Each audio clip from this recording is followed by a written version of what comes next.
Guardi, bisogna prendere coscienza che oggi questa è diventata la vera sfida, non più il sormonto arginale dell'acqua, per quello lo sistemiamo col bacino di laminazione, ma lo sfondamento arginale. Nel 2010 abbiamo avuto ben 32 argini sfondati e penso che sia fondamentale avviare un progetto di eradicazione totale. Ma con chi parlare se giù a Roma non sentono, e in questo caso non sono gli ambientalisti?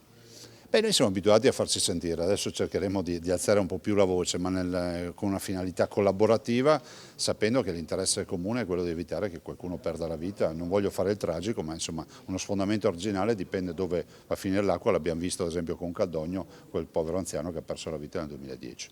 L'ultimo episodio, alluvione tra virgolette, maggio 2024, adesso entriamo nell'autunno, preoccupato? Guardi, io da quando faccio il Presidente della Regione, dal battesimo 2010, sempre preoccupato, abbiamo affinato i bollettini, sono sostanzialmente vivo con i bollettini meteo, come il mio assessore, come tutta la squadra. Sappiamo che abbiamo fatto un sacco di opere, lo abbiamo dimostrato con grosse piovosità. Certo è che se dovesse piovere in maniera importante una piena storica da 5.000 metri cubi al secondo sul Piave, i problemi ci sarebbero anche molto grossi. Il progetto sul Piave va avanti?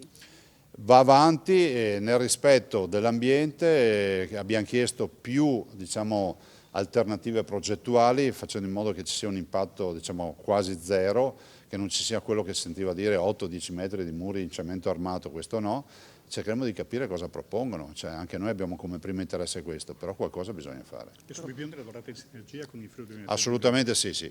Sul tagliamento si lavora in sinergia, noi ovviamente sulla nostra sponda di destra, guardando il mare, stiamo facendo rinforzi arginali.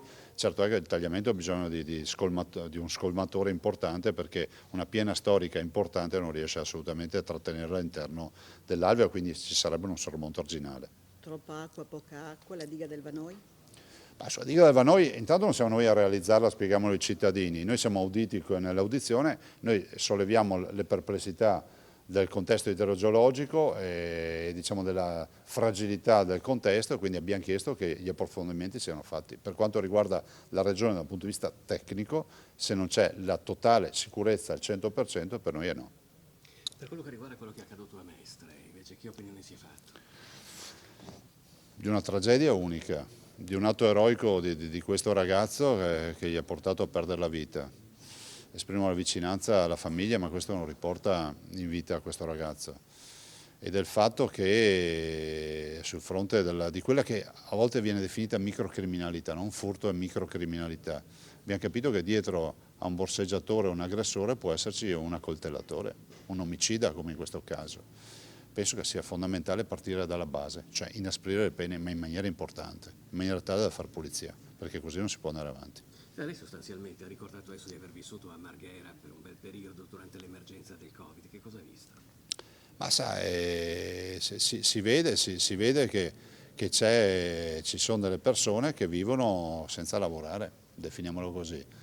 E questo non è attribuibile alla mancata gestione dell'amministrazione comunale. Penso che in questo paese, perché lo si vede in molte periferie di città, nelle stazioni delle città, ci sono questa pletora di personaggi, molto spesso non sono neanche nostrani, ma questo cambia poco, che vengono qui per delinquere e non per lavorare. Allora io penso che la condizione di base sia quella di inasprire le pene in maniera importante, tonica, e quindi quando lo spacciatore spaccia sa che sta anni in galera. Voglio vedere se hanno tutto questo coraggio poi.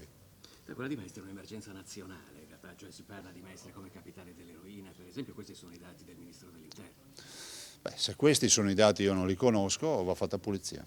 Per far pulizia bisogna lavorare con le leggi, forze dell'ordine, non rendere inutili gli interventi delle forze dell'ordine che arrestano, poi vedono davanti alla caserma in strada lo stesso spacciatore che spaccia, e stabilire che lo spaccio è un problema nazionale e così si fa pulizia.